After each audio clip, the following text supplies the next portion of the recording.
morning, gorgeous. It's cold out here, but while it's not raining or blowing, I'm going to enjoy the outside world. There is the pancake of cloud, which doesn't seem to be going any further than over the hills, so I guess it doesn't mean it's going to start to rain. And here is the day. You can see the sun is only just heading in our direction, which is actually good because it doesn't get in my eyes. Beautiful blue sky. Morning, Maria. Morning, Carmelina. Here's our morning. You see, the sun isn't over the hill. The sun is well and truly up, but it's not over the hill. And that hill is wonderful because it breaks the force of the south wind, which can be occasionally violent. So it's a wonderful thing to have a hill in the way of the wind. Morning, Linda. It's beautiful to see you. And there we are. There's our 360. Here is the faithful campanula that's always flowering.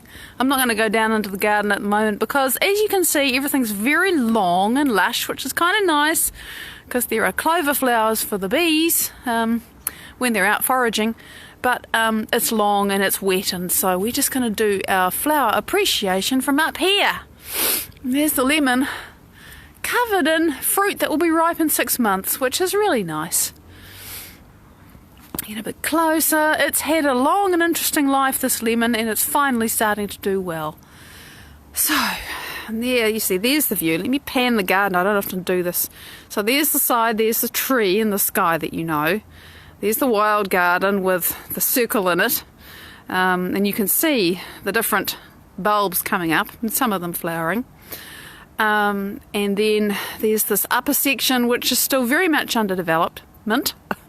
Where I had loganberries, but I took them out, and all the beautiful granny's bonnets flower up there, and there's the daisy and the natives up the back. And there are the steps where you can see the pot with the pink flowers that only open in sunshine, all closed at the moment in Mokofi, and the beautiful ghost plants, some big century plants coming up in the back there with those long spear-like leaves, and there's the magnolia with its brown foliage now, but you can see all the buds on it too. And over there, the native hebes. Oh, it's gotten all dark. Too much sky. There you go. And obviously the lawn all covered in dew, so everything's wet and cold. Not that it's rained, it's just, dew. It's beautiful here. So today we are very much picking up where we left off yesterday. Man, it's dark when there's no sun. I feel like I should stand here so I don't look like this dark ghost. But I have to walk when I talk because I think better on my feet. We're all different like that. So I want to pick up where we left off yesterday because we've been connecting with our hearts, right? Hi, Kaya. Morning, lovely. We have been exploring, creating a new future. And you do that, just to recap, by first of all knowing how you want to feel. And we all know how we want to feel. And you can separate the feeling from the circumstances. Because, we tend to say, I want to feel healthy and then I'll be happy. I want to have enough money and then I'll feel peace or I'll relax. I want this person that's really difficult in my life to go away and then I won't be angry. But actually that's back to front. And it makes our creation very, very slow because you're waiting for something outside of you to change before you get to have the feeling you want, which just doesn't really work so well, right? You could be waiting for a very long time, particularly if the reason for your feeling, it's not the reason at all, by the way, is another person who, is not going to fall off the face of the planet anytime right now. Hi, Sammy! Great to see you! So, to take our power back, we actually have to say, okay, this is the feeling I want. Whatever it is. And for some people it's very specific. And for some people it's very general. And it can take you a while to think, what is it I really want to feel? And if you think, I want my house to be repaired. Well, when your house is repaired, how will you feel? I want to have enough money to pay my bills. Well, when your bills are paid, how will you feel? That's how you connect with the feeling. You think it's the thing that you want. No, it's the feeling you get from having the thing, right? And We've been programmed to say, put this lipstick on and you'll be sexy. Wear these clothes and people will like you. Do this thing and then that will happen to you. Morning, Jen. Morning, Nora. But that's a lie. That just does, it works, but only real slow and dependent upon lots of things you can't control. So if you want to take charge, if you want to be the creator in your life, if you want to be the cause of the effect rather than at effect, having other things cause effects in you, you got to decide how you want to feel. I bet it is colder in Dunedin. Dunedin is south of here. It's colder in Dunedin, trust me. So you got to take your power back, and that means deciding how you're going to feel, here we go, independent of your circumstances. So if you know nothing else, you do know how you want to feel. Everybody knows how they want to feel. The trick is to decouple that from the things that you think you need to have or the things that you think need to change before you can feel that. That's the lie. We've been conditioned to believe that. It's not true. You can have the feelings you want independent of the circumstances. Now, sometimes that requires a huge effort. The happiness is not ephemeral, Kaya. It's just that we get addicted to being unhappy, and happiness is not something we're used to, and also we don't know how to sustain it. And I think you're saying that, actually. I think I've misinterpreted what you wrote. That, the happiness we get from things is always going to go away because the novelty wears off, and it's like, I want something else to make me feel happy now. Happiness that's yours because you created it and it's got nothing to do with anything in your life, that's yours. Nobody and nothing can take that away from you. And it's taken me such a long time to understand this from personal experience, but I get it now. And it's this, what? You want me to practice this feeling even though I look around my life and all I can see is crap that pisses me off? Hi, Adrian! Yeah, actually, Nefertiti, it's gorgeous to see you. This is the truth.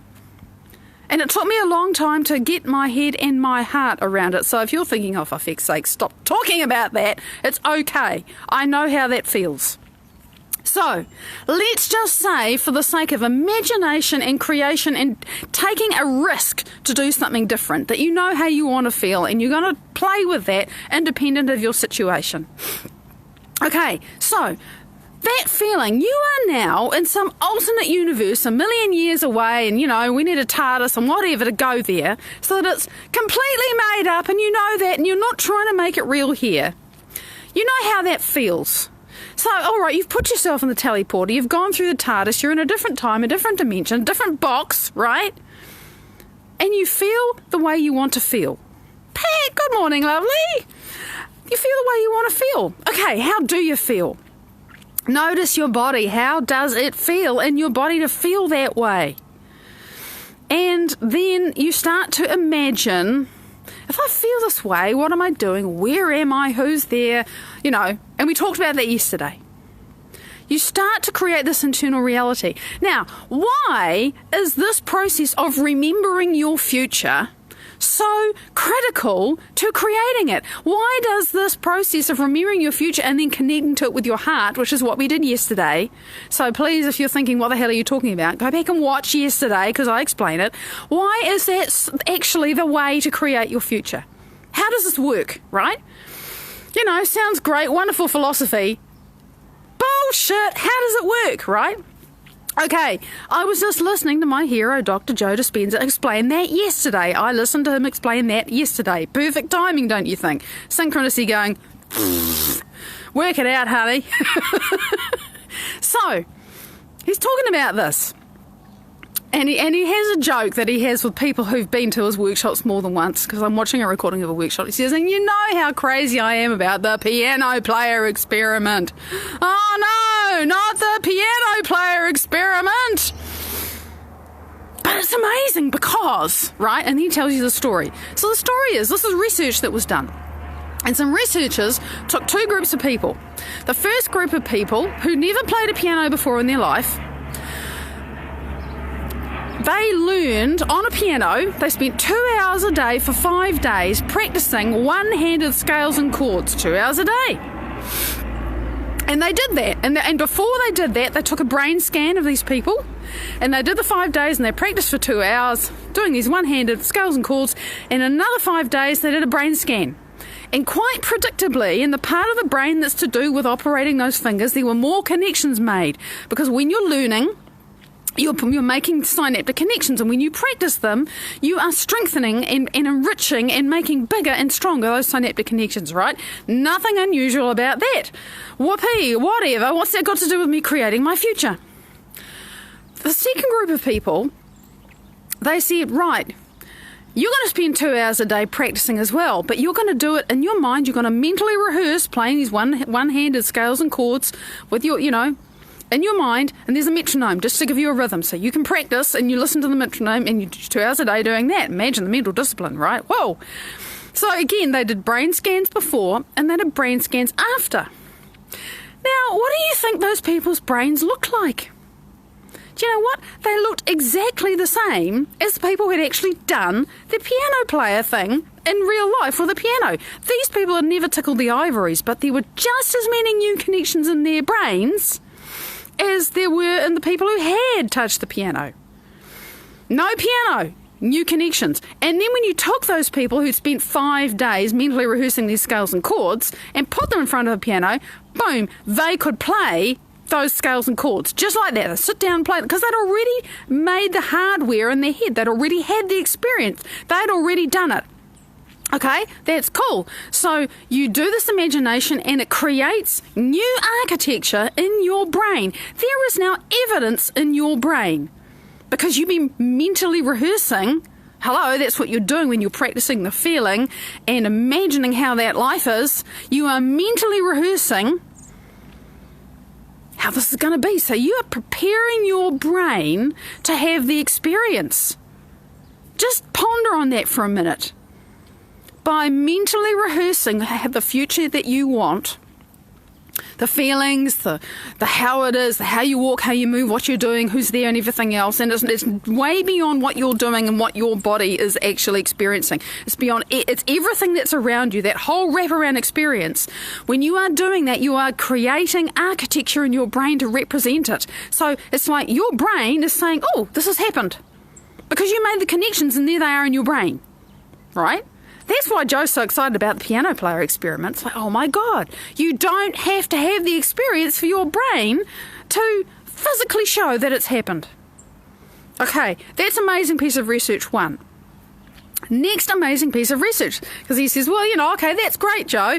So now there's evidence to show that mental rehearsal makes things happen in my brain.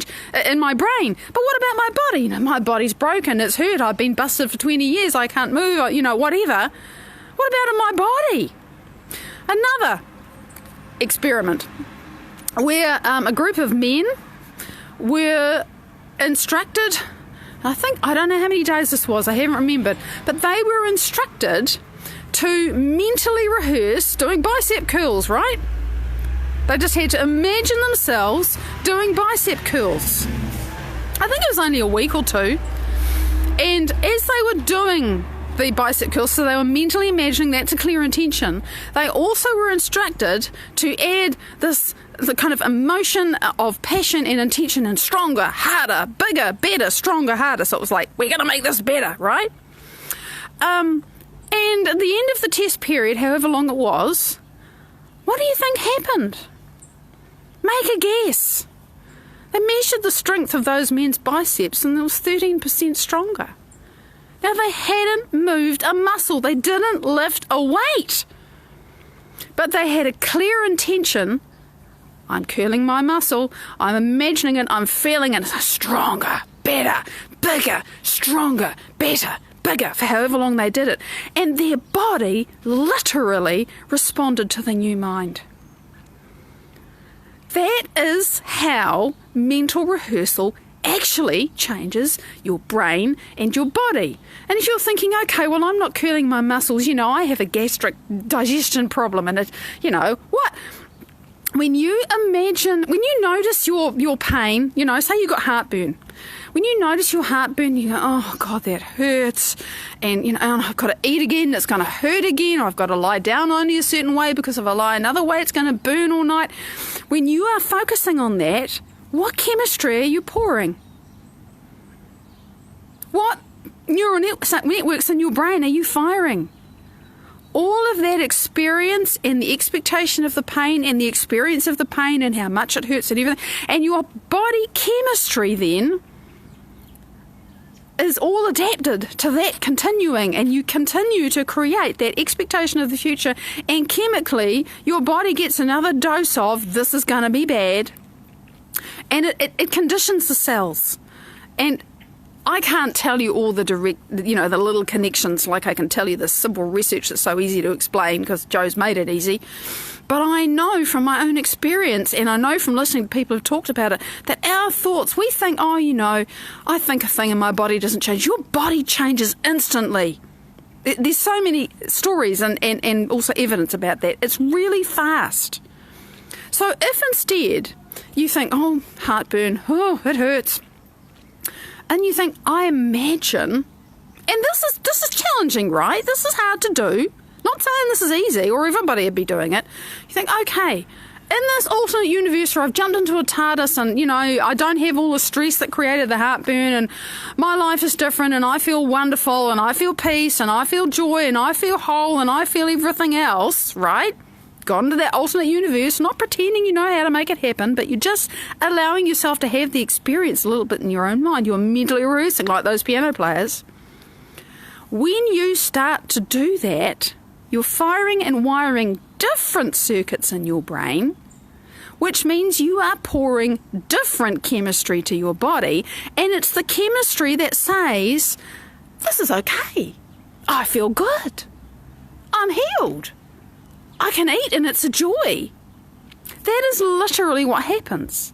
And you think, okay, well, I did that and it felt really good. Why have I still got heartburn? Because how long did it take you to condition your body into having that problem where, the sphincter doesn't close properly at the top of your stomach, which is usually the issue. The acid flicks up and starts to really, burn away at the bottom of your esophagus. It's normally that. At least a good chunk of the time. How long did it take you to become the person who programmed your autonomic nervous system so that for whatever reason the nerve that's the automatic part of the autonomic nervous system that shuts that sphincter is not able to work anymore because of all the stress or pain or whatever, or terror or past life stuff or whatever it is? It's not always we're not conscious of this. How long did it take to program that in? So it might take a little time, or it might take a lot of time. It's not going to take as long as if you've been having heartburn for 20 years, it's not going to take you 2 years to undo it. It doesn't take that long, speaking from experience. It does take some work. But this is how it works, and I really wanted to explain to you how it works and how we actually create change in our bodies moment to moment. The challenging part is, okay, you do your thing, you do your meditation, however you do it, and maybe we'll have time. And then you open your eyes and you carry on with your day and you go back to being that, it's like great. And then lunchtime comes and automatically you fire up the fear, right? Well, that might be a nice idea, Linda. It's a nice replacement. Whatever it takes to help you shift your focus away from the habitual thought that says, I know this is going to hurt. I know this is going to be difficult. I know I can't do that. I know it's not possible. We have these habitual thoughts, and when you start to create something else in an alternate dimension that you're just saying, okay, I don't know how it's going to get here, you then more starkly become aware of how often you think the other thing and feel the other thing, and you think, oh shit, I'm conditioning my body with that. Oh no, what do I want to fire and wire, and what do I want to feel instead? And I've for years, on and off, I've been talking about flip-flop. The flip-flop, like a fish going from one side to the other. Am I going to focus on my future, or am I going to focus on my past? Because all of that fear, the pain, the whatever, it comes from your past. You programmed it, you created it, you epigenetically organised that in your past. And that's why it's so easy, because it's really familiar to you. So to put and invest your attention over and over and over again, just like the piano players, they didn't do 5 minutes and the changes happen in their brains. They did 2 hours a day for 5 days, and then the changes happen in their brains. Now, some people, they do sit down and they do the work that I'm doing and some of you are doing, and they get really fast results. And sometimes, like me, they have to work at it for years. In fact, I got both. I sat down and I had an immediate experience that changed my autoimmunity, just dialed it right down in my first meditation. A couple of other things changed really quickly. Other stuff, like I said, it took me almost a year to connect to joy for the first time, I think, probably in my life or since before I went to school. That took me a year. Is it worth the fact that it took me a year and I developed a whole lot of different pathways in my brain and I changed my chemistry day by day by day as I slowly overcame myself? Hell yeah! Now, I can't describe to you the places I go and what I experience and how much love is coming into my life and how I'm actually, truly, deeply, to my core, loving my life. That was just impossible. Loving life? Are you mad? I didn't know what that was. Was it worth the effort? Yes. Do I look forward to going into that space again every day? Oh, yeah. So, this is how we create. And by the way, my life is changing. It is. It's accelerated. Something's really shifted since I opened my heart. Surprise, surprise. But it doesn't matter how long it takes. Once you start and you persist and you're in love with yourself and you love yourself enough to hang in there when it seems like nothing's fucking happening, you start to get feedback from the universe and you think, oh, this does work. Let me do this again. And you just, and it builds and you get better at it. And there comes a point where you just can't imagine your life any different. So keep falling in love with your future because you're falling in love with your future self. Feel the heart connection to you. Let that future find you. Let yourself be drawn to it. Big love. I love chatting about this. Love to read and respond to your comments later. Always appreciate your input. Big love. I'll see you tomorrow. Bye-bye.